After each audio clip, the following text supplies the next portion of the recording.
Sversamento di olio nel torrente Petronio a Riva Trigoso, ancora in corso le operazioni di bonifica della sostanza che non ha raggiunto il mare. L'origine è causata da un guasto ad uno dei laminatoi dell'Arinox.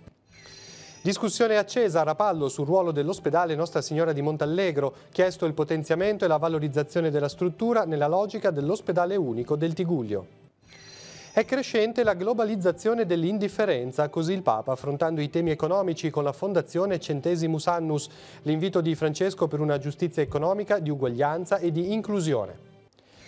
Vogliamo vivere questa estate dei campi secondo l'impronta dell'amore di Cristo che è gioia. Grazie per il vostro servizio, è il messaggio del Vescovo agli animatori della diocesi. Un murales raffigurante Riva Trigoso grande come un'intera parete è quello realizzato dai ragazzi del liceo Luzzati per la cooperativa sociale Un'Occasione. Clown, risate e giochi in piazza Matteotti a Chiavari per la giornata nazionale del naso rosso, iniziativa di sensibilizzazione per promuovere le attività dell'associazione Viviamo in Positivo. Buonasera a tutti, bentornati a Tigullio Oggi. In apertura andiamo a Riva Trigoso, dove per tutto il pomeriggio sono proseguiti i lavori di bonifica sul torrente Petronio a causa dello sversamento di sostanze inquinanti che è avvenuto ieri sera. Tra poco ci sarà una nuova riunione operativa, facciamo però il punto sulla situazione attuale. Lo abbiamo chiesto al comandante della Capitaneria di Porto di Santa Margherita Ligure. Sentiamo. Qual è la situazione attuale dello sversamento che ha interessato Riva Trigoso? Come è andato anche il lavoro nel corso del pomeriggio? Il lavoro sta proseguendo ad opera di una ditta specializzata incaricata dalla società Arinox, la cui attività viene appunto sorvegliata sia da parte dell'amministrazione comunale che da parte appunto della Guardia Costiera. Si sta provvedendo a rinforzare gli argini al fine di evitare che il prodotto inquinante si possa sversare in mare. E tra l'altro a tal riguardo abbiamo avuto conferma poco fa da parte dell'ARPAL che i campionamenti che sono stati effettuati da noi ieri sera e i 2 di stamane nello specchio acqueo antistante la foce del fiume hanno dato esito negativo. Quindi questo significa che l'attività di contenimento posta in essere ha avuto effetti assolutamente positivi, cioè siamo riusciti ad evitare che lo specchiacqueo antistante alla foce del fiume venisse appunto inquinato, contaminato da sostanza inquinante. Le attività proseguono e l'obiettivo appunto è quello di rimuovere e bonificare totalmente anche il letto della foce del Petronio.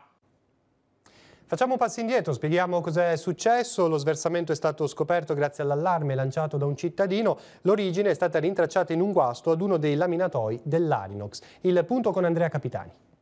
È stata la segnalazione di un attento cittadino che, passate da poco le 21, si è accorto di quelle strane macchie oleose sulla superficie dell'acqua del torrente Petronio ed è corso ad avvisare gli uomini della Guardia Costiera di Riva Trigoso a far scattare subito le procedure di emergenza e il piano di protezione ambientale. Le panne galleggiante e l'argine di sabbia alzato con una ruspa messa a disposizione dal comune in azione neanche mezz'ora dopo che l'allarme era scattato ha permesso di contenere la sostanza inquinante ed evitare che questa sfociasse in mare. Così è stato, come ha potuto verificare anche questa mattina la motovedetta della Capitaneria di Porto, che sta monitorando costantemente il tratto di costa lungo il quale a breve verranno posizionate altre panne di contenimento. Il lavoro più urgente adesso è aspirare dalla superficie dell'acqua la sostanza, che altro non è che olio utilizzato nel processo di laminazione dell'acciaio. Per questo sono state fatte arrivare delle autopompe che sono entrate in azione sia nella zona della foce del torrente sia all'interno degli stabilimenti dell'Arinox poco più a monte. È qui infatti che è stata rintracciata l'origine dell'inquinamento. La sostanza oleosa starebbe fuoriuscendo da un muro in cemento armato di uno dei tanti rivi tombinati che passano sotto i capannoni dell'industria metalmeccanica. Sopra, nell'immediata corrispondenza, si trova uno dei laminatoi dell'azienda più datati ma ancora in attività, che è stato fermato e subito verificato. Qui si è riscontrata una perdita di olio utilizzato per i processi di laminazione che, sfruttando un cavidotto, si è lentamente infiltrato nelle strutture sottostanti in cemento armato e ha trovato sfogo trasudando nella parete di protezione del piccolo corso d'acqua che sfocia nel torrente Petronio. Anche qui sono state posizionate le panne di assorbimento ed è qui che questa mattina i responsabili dell'ARPAL hanno effettuato ulteriori campionamenti. La situazione comunque è costantemente monitorata. Sul posto, da ieri sera, sono operativi i tecnici del comune. Grazie al pronto intervento della macchina di protezione civile si è evitato che la sostanza inquinante raggiungesse il mare, che resta al momento tranquillamente balneabile. Regione e sindacati a confronto per rilanciare la crescita del lavoro in Liguria. Un primo tavolo si è svolto ieri. CGIL, CISL e UIL hanno chiesto di intervenire per rivitalizzare l'occupazione e il reddito dei lavoratori attraverso la contrattazione e sostenendo la competitività delle imprese, ma anche attraverso formazione, fondi europei e bandi. Per i sindacati servono inoltre maggiori investimenti per garantire la sicurezza del lavoro attraverso un incremento della prevenzione e dei controlli. Il Presidente della Regione si è impegnato a riconvocare il tavolo entro 15 giorni. Ha fatto tappa a Rapallo il cammino del Comitato Assistenza Ammalati Tigullio nel suo impegno di redigere il libro bianco della sanità dell'ASL 4. Al centro della discussione l'ospedale Nostra Signora di Montallegro. Sentiamo le proposte che sono emerse nel corso della serata. Portare avanti il concetto di ospedale unico del Tigullio che si declini nei suoi attuali poli di Lavagna, Rapallo e Sestri Levante. Su questo filo conduttore si è sviluppato il ragionamento che il Comitato Assistenza Malati del Tigullio, nel suo percorso di incontro con il territorio, ha portato a Rapallo. Medici, rappresentanti delle istituzioni e semplici cittadini hanno provato a discutere sulle ricette da adottare per rendere più funzionale tutto il sistema ospedaliero e sanitario dell'ASL 4. L'attenzione della serata ovviamente è stata catalizzata dal ruolo attuale e potenziale dell'ospedale di Nostra Signora di Montallegro di Rapallo e sulle scelte che dovranno essere prese per valorizzarne ancora di più la sua importanza all'interno di un unico sistema sanitario locale. E le proposte non sono mancate. Questa sera direi che abbiamo avuto dei riscontri molto positivi e punti di convergenza, in cui si è parlato di sanità importante per tutti i pazienti del Tigullio, in cui si è individuato in Lavagna sicuramente un punto di DEA di primo livello, di emergenza che deve essere sviluppato, e mentre invece si è sottolineata la necessità di ribadire la connotazione di elezione dell'ospedale di Rapallo e quindi rinforzando le specialità già presenti, tra cui l'ortopedia, l'oculistica, si è parlato comunque della medicina riabilitativa, delle cure intermedie eccetera, e comunque la necessità di sfruttare al meglio anche il punto di primo intervento rendendolo H24 per sgravare anche l'ospedale di Lavagna. Nel corso della serata si è affrontato anche il discorso dell'ingresso eventuale dei privati all'interno del nosocomio rapallese. Io ritengo, perché così è nato l'ospedale di Rapallo, che far entrare dentro l'ospedale di Rapallo la Villa Azzurra sia un punto di forza per la valorizzazione di questo ospedale, darebbe una serie di ricadute importanti per la città e per l'ospedale stesso, ma non posso trascurare che bisogna comunque trovare il modo di potenziare il primo intervento. Radiologia e laboratorio devono diventare H24. Questo con Villa Azzurra dentro diventa una necessità. Un incontro, quello promosso dal Comitato Assistenza Malati del Tigullio, il cui buon esito, dato la complessità degli argomenti trattati, non era scontato, ma che alla fine è stato costruttivo, acceso ma propositivo. Io ho sentito una serata in cui c'è stata molta passione, c'è stato il desiderio di ascoltare, c'è stato il desiderio di dire anche, e credo che questo possa solo far uscire qualcosa di positivo e veramente arrivare piano piano a una decisione comune. Fine settimana di caldo nel Tigullio, molte persone già questa mattina ne hanno approfittato per andare al mare. A Chiavari il Comune fa sapere che è già stato affidato il primo appalto per lo smaltimento dei materiali di scarto della spiaggia attigua al porto. La ditta vincitrice è la Revetro SRL per un importo di 16.000 euro circa. Per la spiaggia, sotto l'Hotel Zia Piera, invece, è in corso la procedura di gara con scadenza lunedì 28 maggio e di importo pari a 17.600 euro. I lavori, dice l'assessore Massimiliano Bisso, partiranno al più tardi martedì mattina e si concluderanno al massimo entro il prossimo fine settimana. I ripascimenti poi sono stati eseguiti usando la sabbia alla foce del Fiumentella, vagliata meccanicamente e poi suddivisa. Si può osservare, aggiunge Bisso, come la sabbia sia meno terrosa e maleodorante e più pulita. Infine, eseguiti anche i lavori alle dighe frangiflutti con l'aggiunta di nuovi scogli e l'eliminazione di quelli troppo vicini alla riva. Scoppia intanto la polemica tra la nuova e la vecchia amministrazione. Se la giunta di Capua sottolinea che l'anno scorso il Comune si trovò con una fattura da 400.000 euro a fronte di un appalto da 40.000 e che ci fu uno sversamento nella zona della Colonia Fara a giugno, il gruppo Noi di Chiavari lamenta i ritardi e i danni al turismo balneare, facendo riferimento alle immagini che avete visto, e si difende dicendo che lo sversamento della Fara fu causato ad arte alla vigilia delle elezioni. Prenderanno il via lunedì alcuni interventi di videoispezione dei condotti delle acque piovane di piazza San Giacomo di Rupinaro a Chiavari, a cui seguirà da parte di Iren la pulizia e la rimozione dei tratti che risulteranno occlusi. Eventuali divieti saranno segnalati con la cartellonistica. L'intervento si inserisce all'interno del piano complessivo di messa in sicurezza dei condotti di tutta la rete cittadina. Il gruppo Uniti per Zoagli ha presentato un'interpellanza per chiedere di risolvere la situazione di degrado del cimitero. Il consigliere Cesare Macciò chiede anche come mai, a distanza di anni, non sia stata rispettata la mozione, votata a maggioranza, che chiedeva un censimento delle tombe non più mantenute o abbandonate. Sarebbero potute diventare di patrimonio comunale e poi rivendute, precisa Macciò, per utilizzare i fondi proprio per la manutenzione del cimitero. Parliamo ora di viabilità. A partire dal 30 maggio si effettuerà il cambio del senso di marcia in Corso Genova a Chiavari. Su questa nuova ordinanza, quindi su questo nuovo cambio sulla viabilità cittadina, ci spiega tutto il comandante della Polizia Municipale. A partire da mercoledì 30 maggio cambierà il senso di marcia di Corso Genova. Come e perché? Quali saranno le conseguenze? Come Corso Genova sarà percorsa sempre a senso unico, in maniera diametralmente opposta, cioè in direzione levante verso Corso Millo, dove verrà messo uno stop. Non sarà regolato da semaforo l'emissione in Corso Millo, ma avrà uno stop, anche se indirettamente sfrutta il semaforo pedonale, perché quando il semaforo pedonale che c'è lì sul posto dà il rosso al flusso veicolare, sicuramente chi ha lo stop di Corso Genova riuscirà ad immettersi. E il perché, diciamo che fa un po' parte di un disegno organico. La nuova amministrazione ha previsto di mettere una rotatoria in via Prandina, in fondo all'Aurelia.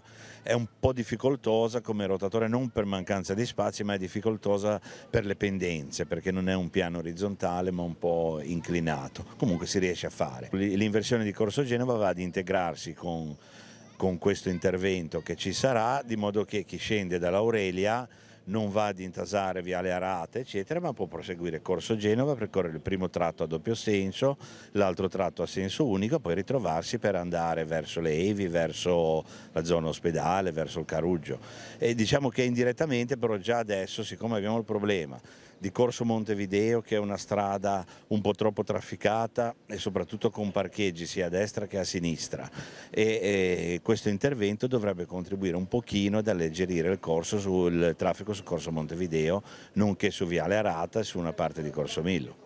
Per quanto tempo verrà mantenuta questa disposizione? Ma la disposizione è permanente, salvo ripensamenti, salvo verificare che non funziona, dovrebbe essere permanente. Si fa mercoledì perché così si prepara un po' di lavoro i giorni prima, c'è qualche cartello da girare eccetera, di modo che nell'arco di una mattinata si fa tutto, perché occorre svuotarla completamente da veicoli in sosta e poi ridare traffico in modo che i veicoli sostino nel verso giusto per non lasciare situazioni pericolose.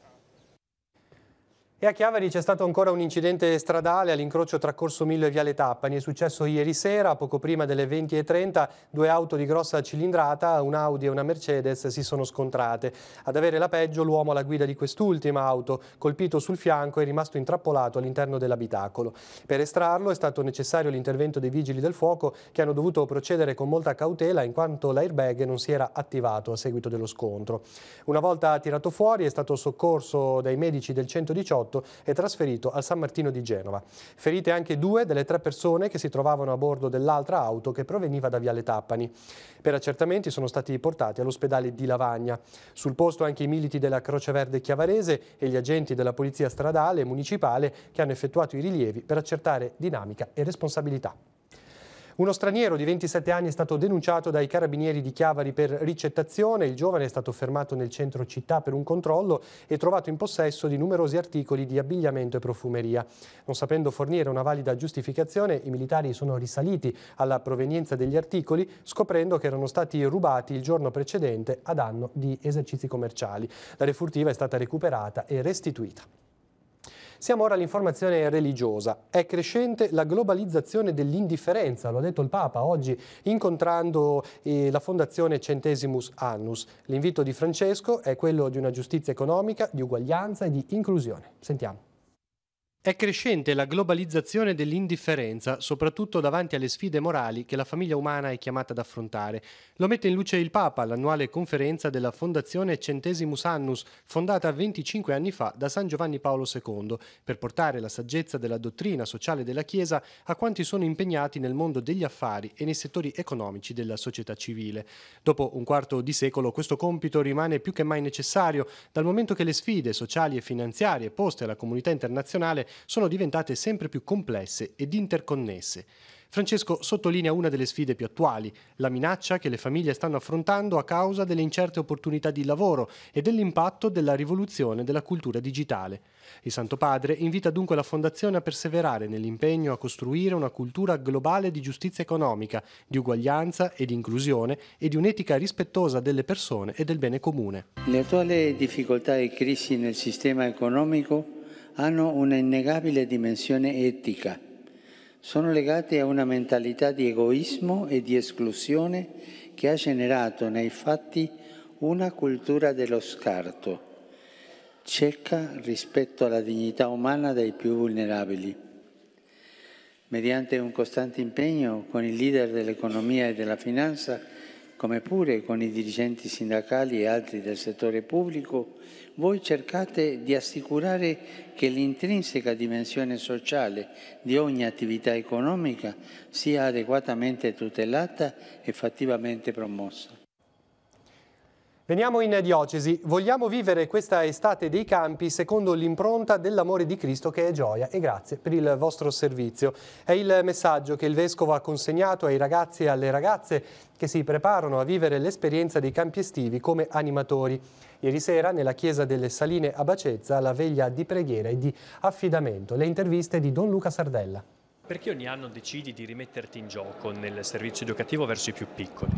Beh, ma perché comunque è sempre un'esperienza nuova, è un'esperienza ogni anno diversa, anche se sembra sempre banale, invece ogni volta uno torna da un campo diverso da come è partito, e il fatto comunque di mettersi sempre in gioco, anche appunto con i più piccolini, poter sentirsi utile, il fatto di sostituirsi un po' a quella che è anche la loro famiglia, nel senso passare una settimana insieme, crescere insieme, vedere poi anche quando crescono come passo per passo siamo diventati grandi. Questa sera è un momento di preghiera per avviare il lavoro dell'estate. Perché mettere la preghiera in qualche modo alla base di un servizio educativo? Beh, la preghiera secondo me è fondamentale perché è il primo modo che ci lega a Dio, cioè è il modo più semplice per poter arrivare a Lui, e ognuno di noi dentro ha dei desideri, e quindi penso che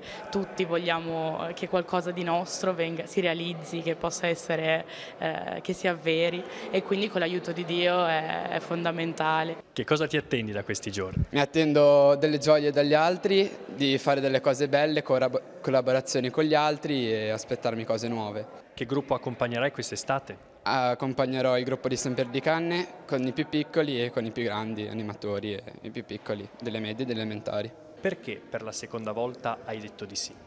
Perché l'anno scorso mi ero sentito importante per i bambini, è stato bello perché comunque loro, per loro siamo come la figura paterna o materna, e per una settimana, e quindi è bello essere cercati e essere ritenuti importanti anche da loro, essere per loro un punto di riferimento. Si sente un po' il peso di questo ruolo, però si impara ad assumersi le proprie responsabilità. La parrocchia di San Martino di Velva festeggia la patrona Nostra Signora di Caravaggio. Domani, a partire dalle 16, ci sarà la messa presieduta dal parroco Don Siriac Vighirimana, a cui seguirà la processione per le vie della frazione del comune di Castiglione Chiavarese. Al termine, dopo la benedizione eucaristica, seguirà un momento di festa sul piazzale. Sabato 2 giugno alle 18 è in programma la messa di ringraziamento e suffragio per tutti i defunti della parrocchia. Siamo così alla cultura, parliamo di un murales grande come un'intera parete, quello realizzato dai ragazzi della quarta B del Liceo Luzzati di Chiavari nell'ambito dei progetti di alternanza scuola-lavoro. Alla Biblioteca di Riva Trigoso si è svolta la presentazione del progetto Murales, che ha visto il coinvolgimento della cooperativa sociale Un'Occasione. Siamo andati a vederlo. Ci spiega in cosa consiste questo progetto Murales? Allora, il progetto Murales nasce da un'idea di due persone che erano in comunità da noi e che adesso sono uscite, proprio per l'idea di abbellire la nostra comunità. Da qui nasce proprio il progetto, quindi di creare una struttura che sono pannelli che sono stati creati da questi ragazzi dalla quarta B del liceo Luzzati, all'interno di un progetto di alternanza scuola-lavoro che ci ha visto in collaborazione proprio col liceo per 6 mesi. Diciamo che questo progetto con la classe quarta B del liceo artistico Luzzati è andato a nostro avviso molto bene, e questo ci ha aiutato a pensare anche per il futuro la possibilità di allargare questi progetti alle scuole, perché riteniamo che comunque il fatto di incontrare le scuole con dei servizi sanitari, e nel nostro caso un servizio che si occupa di alcol, tossicodipendenze, possa essere molto d'aiuto, ecco. Perché è importante far lavorare insieme ai ragazzi? È importante per far maturare un po' l'esperienza diretta della vita pratica del lavoro, quindi e fa molto crescere questo, e poi coltiva un po' uno spirito solidale tra di loro, insomma è molto positiva l'esperienza. Com'è stato lavorare con i tuoi compagni al progetto Murales?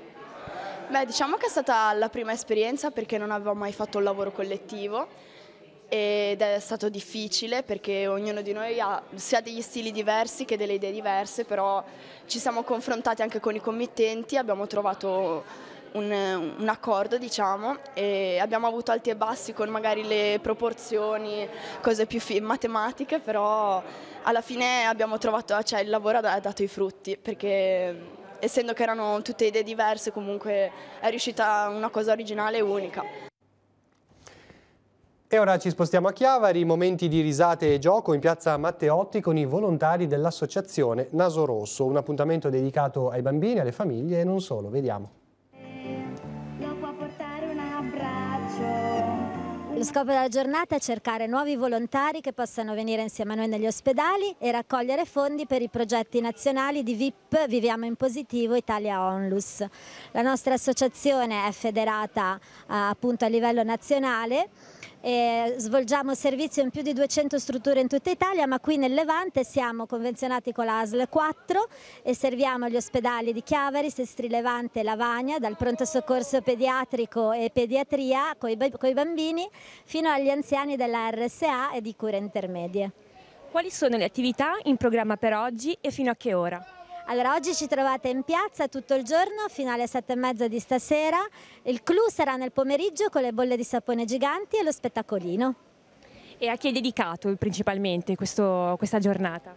Beh, questa giornata per noi è dedicata a Camuggi, che era un clown speciale che in questo momento fa servizio con gli angeli, ma ci guarda, e a lui abbiamo intitolato la nostra associazione, che è VIP Camuggi Levante Ligure Onlus. E proprio in particolare quali sono le attività che farete oggi? Cosa avete in programma? Allora, a parte informare tutti su come poter diventare volontari clown, avremo il trucca bimbi, i palloncini, appunto le bolle di sapone giganti nel pomeriggio, buns per tutti, risate assicurate e tanta allegria.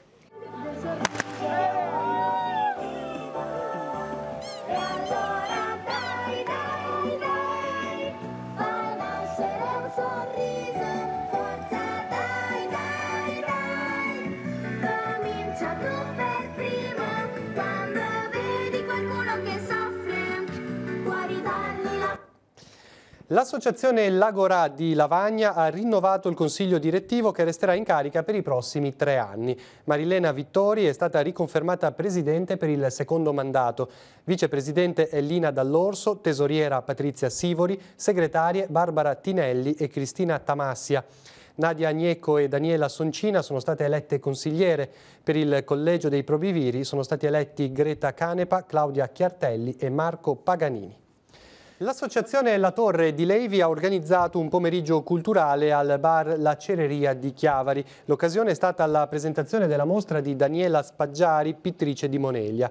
In esposizione tele che possono essere ammirate durante l'orario di apertura del locale. State vedendo le immagini di oggi pomeriggio. La mostra parla di ricerca della propria identità, la quale può avvenire in vari modi, nel mio caso nella natura, è la dichiarazione dell'autrice. In questa occasione i componenti dell'associazione hanno recitato poesie per i presenti nell'intento di coinvolgere varie forme artistiche all'interno di un luogo di incontro e di socialità. Ora sfogliamo insieme l'agenda di Telepace, vediamo così tutti gli appuntamenti per la giornata di domani, poi ci ritroviamo con le notizie sportive.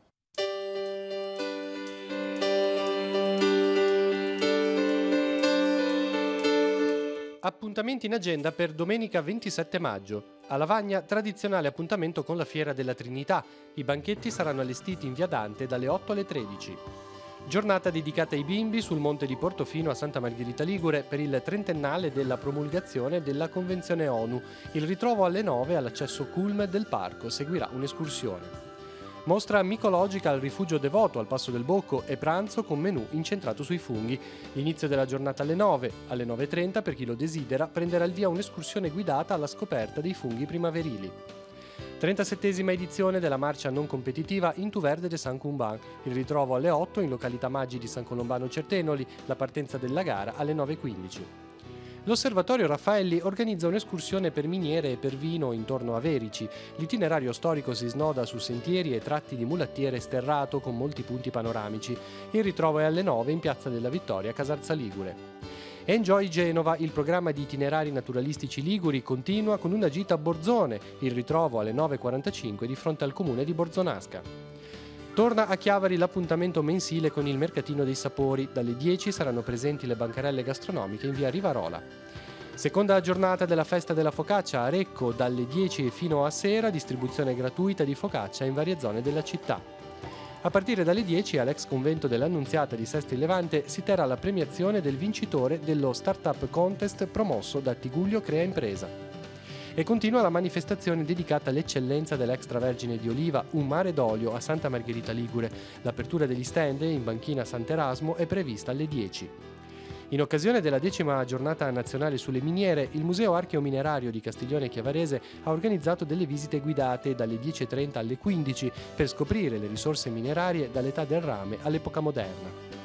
Al Parco Nelson Mandela di Sestri Levante continua la mostra Verde al mare per gli appassionati di piante e giardinaggio, l'inizio alle 11:30 con l'apertura degli espositori. Torna il Cantamaggio a Rapallo, al Parco delle Fontanine dalle 14:30 alle 18:30 risuonerà il timbro inconfondibile del piffero, l'antico oboe popolare dell'Appennino Ligure, accompagnato dalla fisarmonica e dal violino. Ultimo appuntamento con i corsi dell'Uni3 di Lavagna. Alle 15 nella sala Albino della biblioteca si terrà una mostra dei lavori di pittura, cucito, macramè e scrapbooking eseguiti durante l'anno. L'Associazione Dimore Storiche Italiane organizza l'incontro Chiavari, la casa del Marchese, un terrazzo sul Tigullio, l'inizio alle 17 nel Palazzo Ravaschieri di Chiavari. E infine 62esima festa del vino nella frazione di Verici a Casarza Ligure, alle 18 l'apertura degli stand e l'inizio della degustazione dei vini. Come dicevamo, concludiamo con lo sport, andiamo sulla pagina internet, in particolar modo su Facebook. I Diavoli Neri Entella si preparano per la trasferta di giovedì ad Ascoli. Vari club, tra cui Gradinata Sud Chiavari e Val Graveglia Biancoceleste, stanno mettendo a disposizione dei pullman appunto per la trasferta. Il costo sarà di 10 euro e sulla pagina Facebook troverete tutti i numeri di telefono per poter chiedere informazioni o prenotare. Andiamo ora sul sito invece di Telepace, teleradiopace.com, per un'altra notizia sportiva che riguarda il Sestri Levante. Guido Pagliuca sarà infatti il nuovo allenatore del Sestri Levante Calcio per la stagione 2018-19. Il tecnico di 42 anni ha già allenato Cecina, Borgo Abuggiano, Gavorrano, Bogliasco, Lucchese, Imolese e Realforte Querceta. Lo ha annunciato il presidente Risaliti durante l'assemblea dei soci. In questa occasione è stato presentato anche il nuovo direttore sportivo, Augusto Podestà. Vittorio Raffo, direttore sportivo nella passata stagione, rimarrà nello staff dirigenziale con altri compiti. E Telepace dedicherà l'approfondimento serale di lunedì prossimo alla stagione sportiva 2017-18. A condurla dalla palestra di Casa Marchesani Roberto Costa. Saranno presenti atleti e responsabili di varie attività sportive, dal calcio alla pallavolo, dal basket alle bocce, dalla pallanuoto al calcio a 5 fino alle esperienze delle scuole del territorio. L'inizio, come sempre, alle 21:10 sul canale 15 di Telepace. Era l'ultima notizia del nostro telegiornale. Per tutti gli aggiornamenti continuate a seguirci sul sito www.teleradiopace.com. Grazie per l'attenzione, buon proseguimento di serata e buona domenica a tutti.